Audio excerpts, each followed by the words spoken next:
Takumi finds himself transported to another world, standing before the goddess Nolan.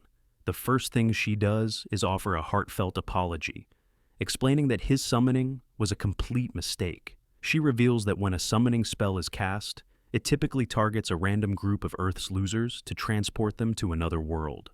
However, Takumi's life was actually going quite well, so he wasn't supposed to be included. Unfortunately, due to a mishap, he was swept up in the summoning process along with everyone else. The blame falls on the Holy Sidonia Empire, which recklessly activated the summoning spell. Since Takumi wasn't intended to be summoned, Nolan brought him directly to her instead of sending him to Sidonia with the other summoned heroes. Takumi asks Nolan if she can simply send him back to Earth, given that his summoning was a mistake. Unfortunately, she explains that it's not possible. Out of sheer anger at Sidonia for using the forbidden summoning spell, she immediately removed it from this world's magical laws, ensuring that no one could travel between worlds anymore. As a result, Takumi is now permanently stuck here. To make matters worse, the summoning process technically killed him. When Takumi realizes he's now a disembodied ghost, he begins to panic, but Nolan reassures him that there's no need to worry. While she can't return him to Earth, she can provide him with a new body and help him start a new life as a citizen of this world. As an apology, since this is partially her fault, she offers to grant him her blessing to make his life easier. Takumi doesn't really have much of a choice, so he agrees to be reborn into this world. Nolan is glad to hear that, because it makes this a lot easier for her. She tells him to open his status screen to check out the new life he will have. When Takumi does, he finds out that Nolan is planning to give him a 17-year-old body, even though he's 40. Nolan tells him not to bother with the minor details. More importantly, he still needs to pick out his job. She tells him that there are two main classes for jobs. If Takumi wants something more combat-focused, he can pick things like swordsman, knight, or hunter. But if that doesn't appeal to him, he could always pick one of the production jobs instead. Takumi isn't too keen on the idea of fighting, so he opts for a production-focused job instead. Nolan proceeds to embed the job into his soul, along with several extra blessings before sending him on his way, completely forgetting to provide any sort of tutorial. Takumi Crash lands in the middle of a forest, and after managing to get back on his feet, he catches his reflection in a nearby river. It's then he realizes he's truly become a different person, and to his amazement, his arthritis is gone. Deciding to make the most of his new situation, he checks the bag Nolan left with him to see what he's been given. Inside, he finds some food, rations, and money, which means he doesn't need to worry about starving for the time being. Hakimi checks his status screen and sees that Nolan really went all out, granting him an impressive array of useful skills. Among them, he notices elemental magic, so he decides to test it out. Holding out his hand, he calls out Water Ball, and instantly a sphere of water forms in his palm. The other elements work just as seamlessly, and Takumi is able to use them effortlessly on his first attempt. With his newfound magic abilities figured out, he begins to consider his next steps and decides to make his way to the nearest village. While walking, Takumi comes across a stick in the middle of the path. It looks like a really nice stick, so he uses his appraisal skill to scan it and finds out that this is Trent wood. It's gotten from a wood monster and is really useful for making things like magic staves and spears. Takumi decides to put his modeling skill to the test and uses it on the wood to create a spear. Since the wood works so well, Takumi decides to scan around to see if there are any other useful plants nearby. He finds a ton of them, so he spends the next hour picking them. However, he doesn't know what to do with all these plants since they definitely won't fit in his bag. He might have to leave them behind. But then Takumi remembers that he has an item box skill, so he uses it to store all the plants. Suddenly, Takumi hears a scream nearby. Moments later, a little girl bursts out of the bushes and runs straight to him, pleading for help because a monster is chasing her. When Takumi turns to see the creature, he's faced with a massive horned rabbit. The rabbit charges at him with incredible speed, nearly impaling him. But at the last moment, Takumi panics and accidentally stabs the rabbit in the head, killing it instantly. He's stunned that a beginner like him managed to defeat such a creature and assumes it must be thanks to Lady Nolan's blessing. In reality, a goddess had nothing to do with it. It was pure dumb luck. After his fight, Takemi is granted the job title of warrior, much to his dismay as he had hoped to avoid combat entirely. However, he sets that aside for now and checks to see if the little girl is unharmed. She introduces herself as Molly and assures him she's fine, explaining that she was out gathering herbs but wandered too far from Board Village and ended up getting attacked.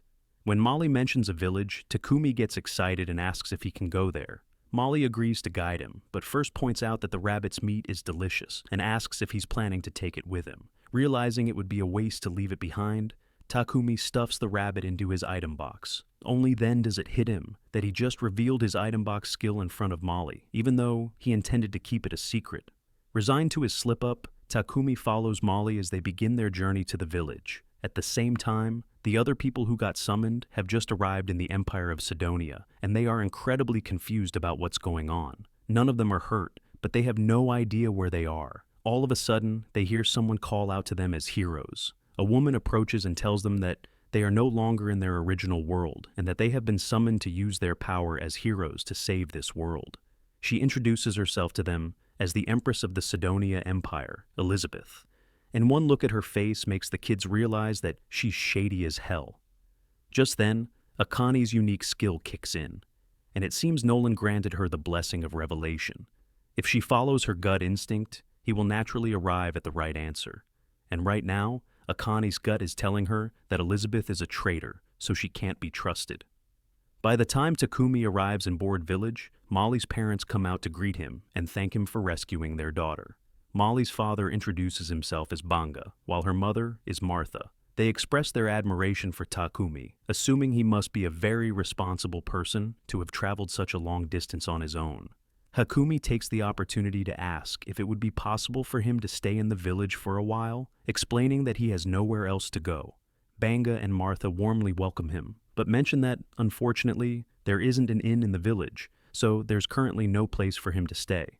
However, they suggest a solution. The villagers can build him a house soon. The entire village gathers around an empty plot of land, ready to get started, wanting to contribute in some way. Takumi decides to use his earth magic to flatten the ground for the foundation. It's the first time he's used magic on such a large scale, and the effort nearly causes him to pass out from mana depletion. The villagers are all amazed that Takumi can use earth magic so easily.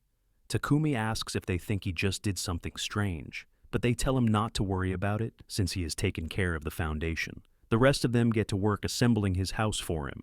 By the next morning, Takumi's house is completed. Thanks to his carpentry, blacksmithing, and sewing skills, Takumi is able to make a good set of furniture for himself. But there's something else he's been meaning to try out. He got a bunch of ores from the village blacksmith, Boron, and he wants to try using alchemy to extract the metal.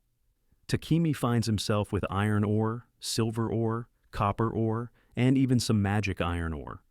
Starting with the iron, he decides to try making an iron ingot.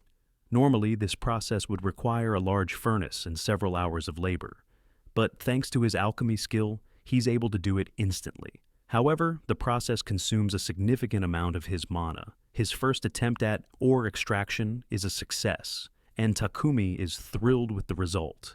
Excited by the possibilities, he resolves to extract as much as he can, so he'll have plenty of materials to work with later. After a few hours, Molly stops by Takumi's house to bring him some dinner. When she opens the door, she's horrified to find him collapsed on the floor, looking completely drained. It turns out Takumi had pushed himself too hard with the ore extraction and came dangerously close to dying from mana depletion. Luckily, Martha and Banga gave him a recovery potion, bringing him back to normal. While Takumi is eager to continue practicing his alchemy, he had to promise them he wouldn't overdo it again. Over time, Takumi extracts a bunch of iron, copper, and even a bit of gold, allowing him to make a ton of useful tools. Once he is done with his alchemy practice, he spends time with Boron in the forge, learning how to make all kinds of weapons. The blade he forges turns out really well, and once Boron is done making the sheath, it will be complete. Takumi's blacksmithing skill is now at level 40, so he's done practicing that for now and decides to move on to something else. Takumi approaches Banga and asks if he can borrow a couple of potions. Banga agrees without hesitation, but he mentions that the potions he has are basic and might not be very useful. Takumi assures him that's fine, explaining that he just needs an example to use as a template. He plans to create his own potions using the herbs he collected from the forest. Impressed by Takemi's initiative, Manga offers his full support and even says he'll buy some potions from him once the first batch is ready. Takumi thanks Manga and with the basic potion in hand, begins crafting his own version. He uses hillcock leaves and water to create it, carefully following his process. Once finished, he pours the potion into a glass jar and compares it to the one Banga provided. Both are blue, 0.5 seconds. But the potion Takumi made is noticeably more vibrant and appears to contain traces of magic. Despite the promising appearance, Takumi isn't sure if it's a success. He knows he needs to test it to confirm it's safe, but the thought of potentially poisoning himself makes him hesitant to take the risk. To build up some poison tolerance, he decides to eat whatever questionable items he can find until he's about to die, and then use healing magic to cure himself. After a couple of hours of this self-destructive experiment, he feels absolutely terrible on the bright side. Curing himself so much has granted him the purification skill, which will definitely come in handy at some point. As Takumi is getting back to his feet, he hears a noise behind him and finds a massive boar staring him down. The boar is clearly hostile, so Takumi readies his spear to defend himself. However, as the boar charges, the spear breaks on impact, leaving the boar unscathed and Takumi defenseless. Desperate, he uses every type of magic at his disposal, but nothing seems to harm the boar. As if things couldn't get any worse, catches sight of a poisoned spider creeping up behind him, poised to strike. Takumi realizes he's completely cornered. Instead of attacking Takumi, the spider turns its attention to the boar, throwing off its charge and causing it to miss him.